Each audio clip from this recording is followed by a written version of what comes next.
성도 여러분, 먼저 고난에 대한 우리가 가지고 있는 혹시 한 가지 오해가 있는데 그걸 풀면 좋겠는데, 여러분, 모든 고난을 하나님이 주시는 겁니까? 이게 맞는 말인가요? 틀린 말인가요? 예를 들면 여러분들이 길을 가다가 돌에 걸려서 넘어지셔서 다리가 부러지셨어요. 하나님이 뒤에서 미신 겁니까?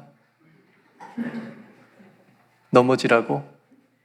내가 너 지금까지 하는 거 보니까 마음에 안 들어. 어떻게 생각하세요? 아니라 그러죠? 물론 어떤 고난은 하나님께서 하나님의 뜻을 이루시기 위해서 주시는 고난이 있습니다. 대표적으로 이스라엘 백성들이 광야에서 40년을 지내는 고난이죠. 그 고난을 통해서 하나님께서는 이스라엘 백성들이 성숙해지기를 원했고 노예 근성을 다 버리기를 원했고 하나님의 백성으로 살아갈 수 있도록 훈련시켜 주셨잖아요. 40년 동안. 그런 고난이 있습니다.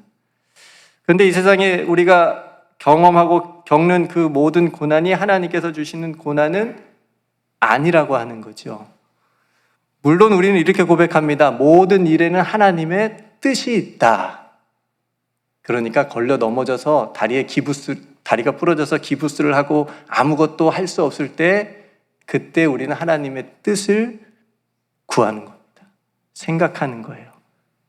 우리를 밀어서 넘어뜨리는 게 하나님이 아니고 그 일을 통해서 우리가 하나님께서 나에게 무엇을 내가 놓치고 있는 것이 뭐가 없는지를 생각하게 하는 거. 그래서 그 일을 통해서 우리가 모든 것이 하나님의 뜻이 있구나라고 고백을 하는 겁니다. 저도 어렸을 때 이렇게 생각한 적이 있었어요. 저희 가정의 고통의 원인을 하나님께 두어서 원망한 적이 있습니다. 아파서 쓰러진 건 아빠인데 하나님 앞에 제가 원망했습니다. 왜 하나님 우리 아빠 이렇게 아프게 하시냐고. 왜 쓰러지게 하셔서 아무것도 못하게 못 걷게 만드셨냐고. 우리 엄마는 그래도 힘들어도 하나님 잘 믿고 섬기고 있는데 왜 우리 가정에 이런 일을 주셨냐고 하나님 앞에 원망하고 또 원망하면서도 기도했습니다. 하나님 제발 좀 낫게 해주세요. 하나님이 그렇게 하셨으면 하나님이 낫게 해주실 수도 있잖아요. 근데 하나님께서 저의 기도에 침묵하셨습니다.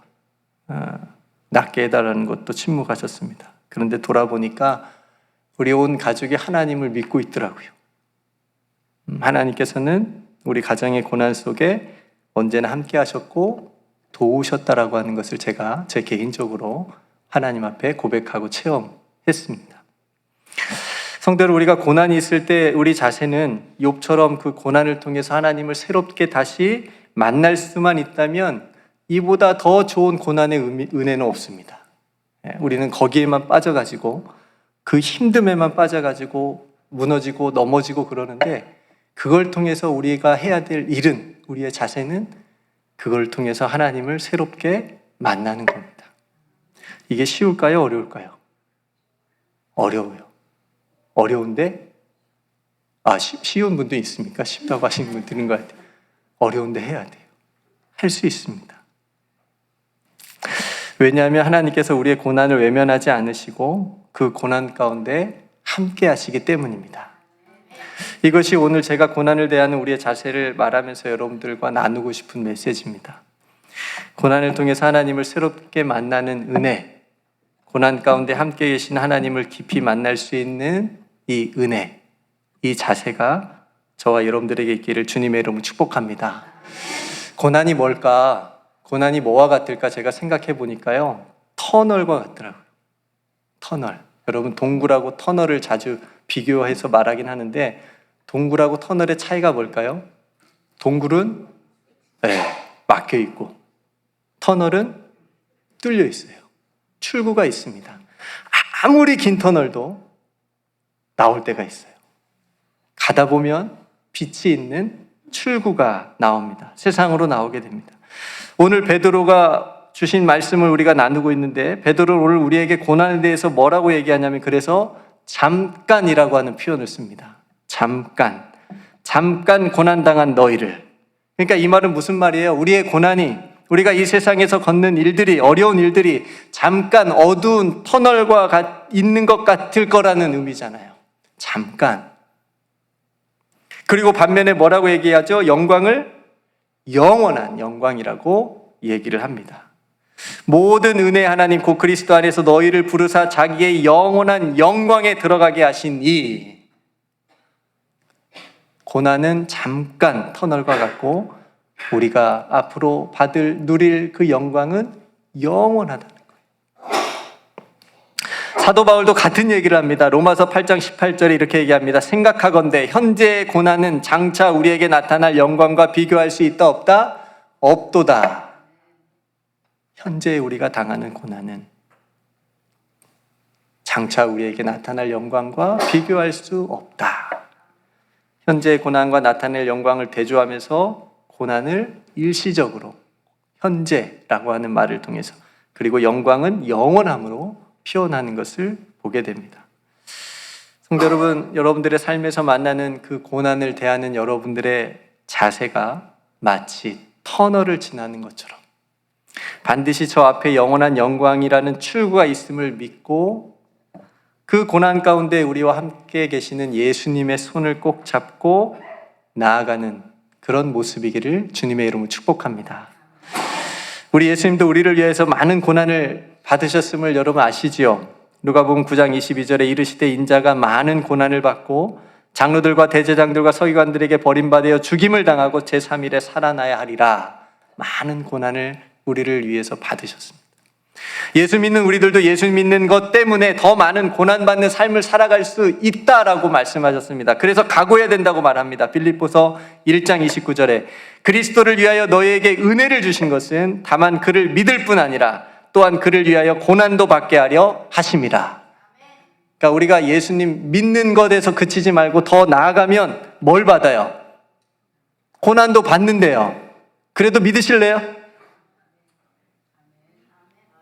네. 그러니까 우리의 신앙의 삶은 고난 없는 삶을 구하는 것이 아니고 기도는 할 수 있죠. 하나님 어려움 당하지 않게 해주세요.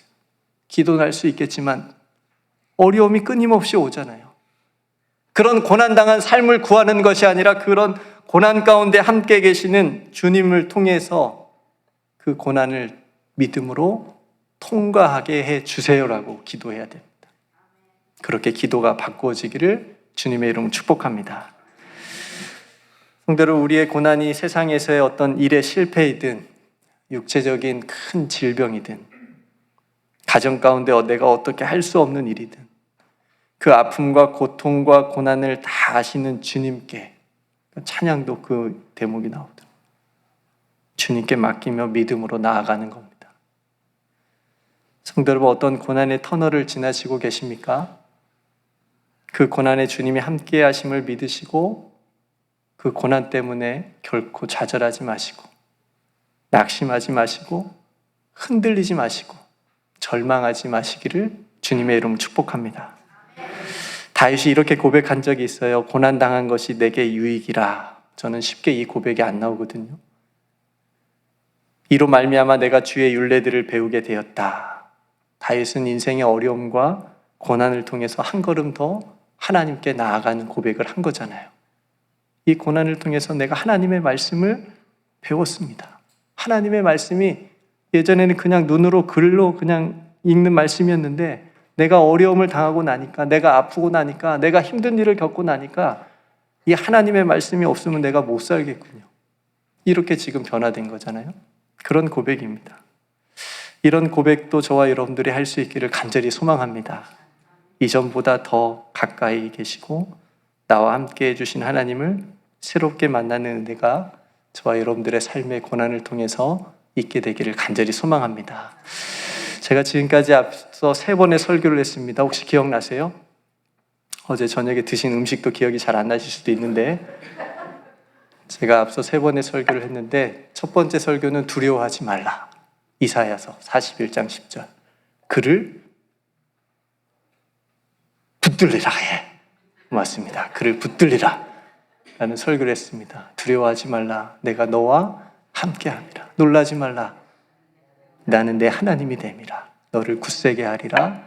참으로 너를 도와주리라. 참으로 나의 의로운 오른손으로 너를 붙들리라. 이 설교를 했습니다. 우리를 붙들어 주시는 하나님. 두 번째 설교는 기억나세요? 하나님은 나의 힘과 방패. 다음에 또 해도 되겠네요, 여러분들. 하나님은 나의 힘과 방패이시니 내 마음이 그를 의지하여 도움을 얻었도다. 하나님은 나의 힘과 방패가 되십니다. 고백했잖아요. 지난주 설교, 설마 아브라함과 사라 이야기를 했었죠. 전능하신 하나님, 여호와께 능치 못할 일이 있겠느냐. 하나님이 약속하신 것을 하나님께서 지키시는 분이십니다. 전능하신 하나님에 대해서 말씀을 나누었습니다. 오늘은요, 모든 은혜의 하나님, 모든 은혜 하나님이라고 베드로가 고백하면서 그 하나님께서 너희들을 어떻게 해주신다고요?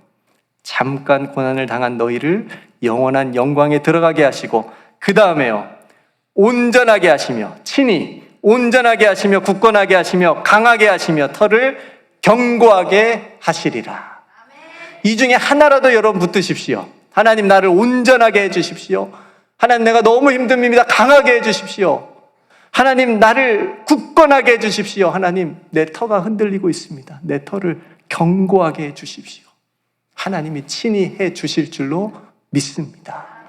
이런 고백이 여러분들에게 있기를 소망합니다. 기억하십시오. 우리의 고난은 동굴이 아니라 뭐다? 터널이다. 출구가 있다. 하나님께서 우리와 그 터널을 지나는 동안 함께 하시고 손잡아 주신다. 이 믿음이, 이 고백이 저와 여러분들의 삶에 있기를 주님의 이름으로 축복합니다. 기도하겠습니다. 사랑의 아버지 하나님, 우리 삶에는 크고 작은 고난들이 있었습니다. 지금도 있습니다. 하나님, 그 어떤 고난과 어려움은 정말 우리가 감당하지 못할 정도로 크게 다가오기도 합니다. 그래서 그 고난들 앞에서 우리의 작은 믿음이 더욱 위축되기도 합니다. 모든 은혜의 하나님, 우리를 도와 주옵소서. 잠깐 고난이라고 하는 이 터널을 믿음으로 잘 이겨내게 하여 주옵소서. 그래서 그 고난을 통해서 하나님을 더 새롭게 깊이 만나는 도구가 되게 하여 주옵소서. 절대 고난에 지지 않게 하시고, 오히려 고난당한 것이 유익이라고 하는 도전으로, 고백으로 하나님 앞에 나아가는 우리 모두가 되게 하여 주옵소서. 사랑하는 성도들의 삶의 자리에 있는 모든 고난의 시간들, 그 시간들을 지날 때 우리 성도들이 우리 주님이 함께하고 계신다라고 하는 것을 절대 잊지 않게 하여 주옵소서. 우리를 구원하시기 위해 친히 많은 고난을 당하시고 십자가의 터널을 지나 영광의 부활로 우리 가운데 지금도 함께 계시는 우리 구주 예수 그리스도 이름으로 간절히 기도드리옵나이다. 아멘.